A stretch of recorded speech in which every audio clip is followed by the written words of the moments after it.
Thank you for being with us. Could you guys give a short introduction of yourself and maybe your company?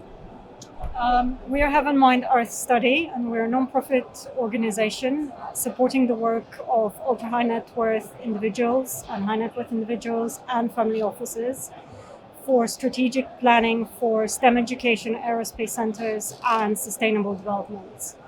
Our projects are focused on fulfilling the 17 Sustainable Development Goals of the United Nations and incorporating them in everything we do. Well, that's already an amazing activity you guys are doing. We're very interested into all this.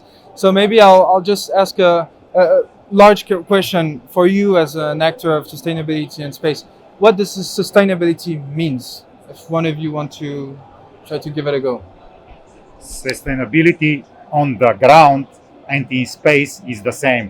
Whatever we do have to be with a very, very little footprint, which means in few years' time, if we go back, nothing to exist. And this is on the ground and in the space. And whatever the space agencies are doing, we are using all their product, everyone's cell phone, everyone television, using a space products. We cannot stay without them, but we can see sometime we are not sustainable. That's why everything what we do have to change from this point. And also, new terminologies is coming around building sustainability on existing models in nature. Nature has a circular nature where everything is recycled within nature. You have a circular ecosystem, and therefore, what we create, we have to learn and study from nature, from space, to recycle, to use, to go back to the beginning, from the end to the beginning. It's a cycle. It is definitely. Thank you. And what are you guys and your activity every day? Do you have a concrete example of what you do to promote sustainability and to introduce it in the industry? In space, there is an abbreviation D4D, designed for to demise. Whatever we do, the idea is in a year's time, when the life cycle finish of the satellite or a product, just to not exist anymore. And in our lifetime, I'm a vegetarian. I'm doing in my life. I decide to go on this way and to be a role model to my kids.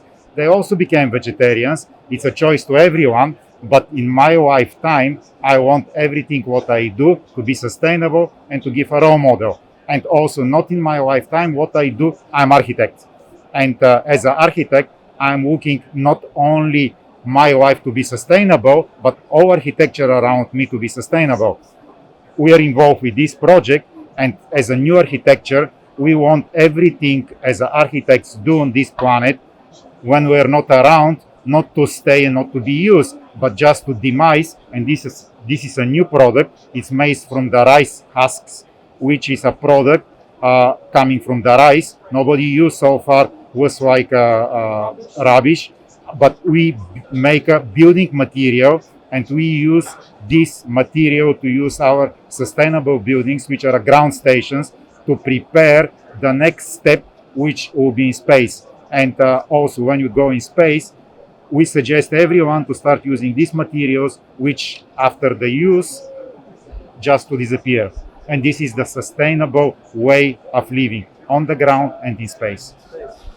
Thank you very much. That's a great example of how all of us in our everyday life, with our abilities, can actually help sustainability be part of our everyday life in our industry. So thank you very much for your time today, and see you soon. You're welcome. Bye. Thank you.